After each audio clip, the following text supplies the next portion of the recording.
আমার বউ আমার সাথে খুব খারাপ ব্যবহার করে, তুই তুকারি করে, বাসায় চিল্লাচিল্লি করে, এতে আমার খুব কষ্ট হয়।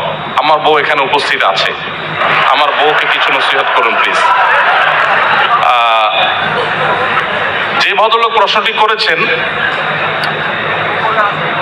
আমার মনে হয় যে আজকে বউকে তিনি ফুসলে ফাসলে আনছেন এই উদ্দেশ্যে,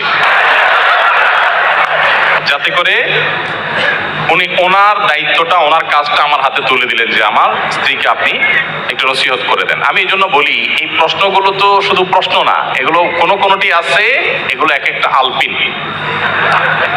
অর্থাৎ আপনার কাউকে একটা খোঁচা দেওয়া দরকার, আপনি দিতে পারতেছেন না, আলপিনটা আমার হাতে দিয়ে বলেন আপনি একটু দেন, ব্যাপারটা সেরকম হয়ে গেছে। যাই হোক, প্রথম কথা হলো যে আমরা সবাই অন্যকে উপদেশ দিতে খুব পছন্দ করি, নিজে উপদেশ নিতে চাই না। আমার কাছে যখন প্রশ্ন আসে যে হুজুর আজকে একটু বলে যাবেন যে একজন স্ত্রীর প্রতি স্বামীর কি কি কর্তব্য আছে, তখন আমার বুঝতে বাকি থাকে না এটা কোনো মহিলার প্রশ্ন। তিনি তার স্বামী আজকে এখানে আছে, তাকে সাইজ করতে চান, এই জন্য তিনি প্রশ্নটি ছুড়ে দিয়েছেন। আমরা প্রত্যেকটা মানুষ আমরা আরেকজনের হাদিসটা খোঁজাখুঁজি করি, আমি নিজের হাদিসটা আমি খুঁজি না।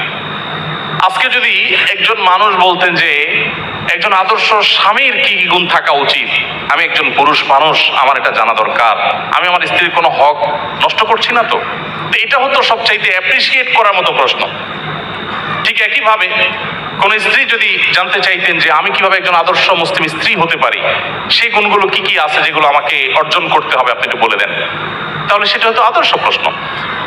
নিজের পরিবারে কেউ ভুল পথে থাকলে প্রশ্নের মাধ্যমে তার সংশোধন কামনা করাটাকে আমি দোষের বলে মনে করছি না, কিন্তু এই প্রবণতা থাকা যে সব সময় আরেকজনকে সোজা করবো বাট আমি পুরো বাঁকা থাকবো, এটা কখনো বুদ্ধিমান মানুষের কাজ হতে পারে না।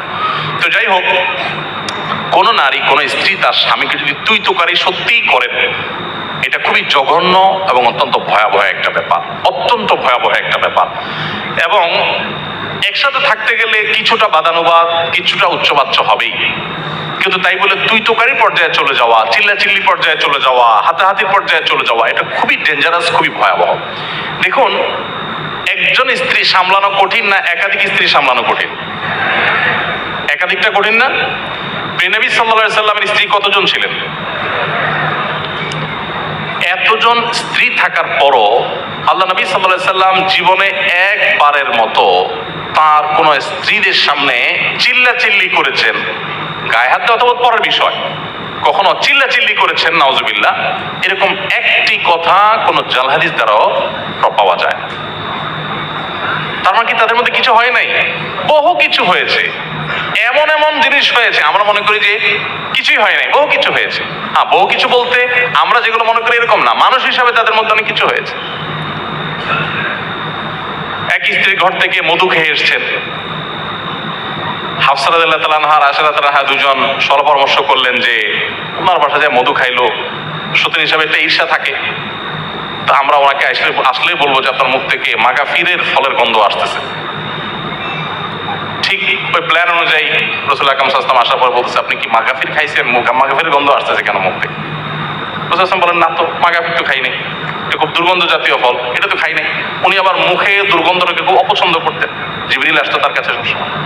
তো এবার ওনারা আবার আইডিয়া দিচ্ছেন যে আপনি মধু খাইছেন, মাগাফির খান নাই, হতে পারে পাখি ওই মাগাফির খেয়ে এসে মধুতে মুখ দিছে।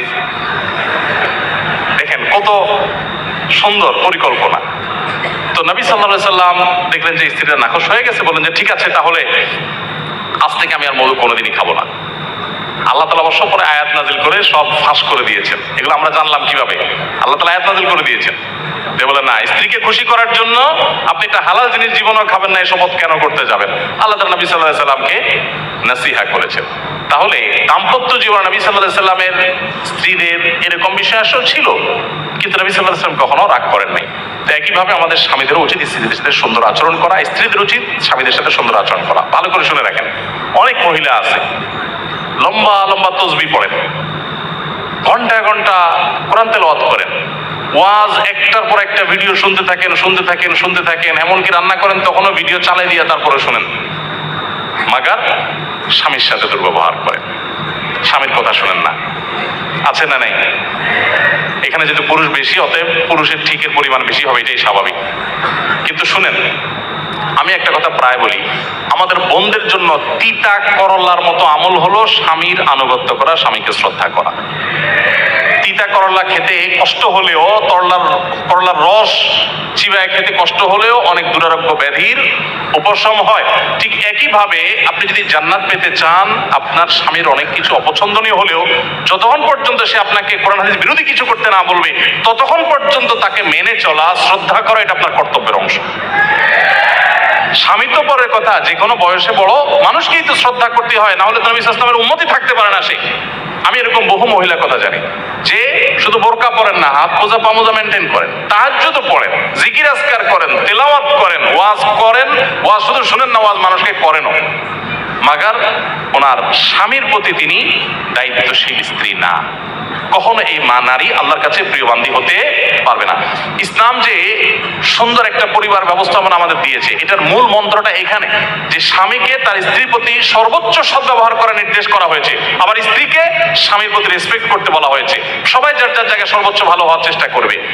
এবং স্বামীদের ব্যাপারে নবী সাল্লাল্লাহু আলাইহি ওয়াসাল্লাম কত বড় কথা বলেছেন যে তোমাদের ভিতরে সবচেয়ে উত্তম মানুষ সে যে তার ফ্যামিলির কাছে, স্ত্রীর কাছে ভালো।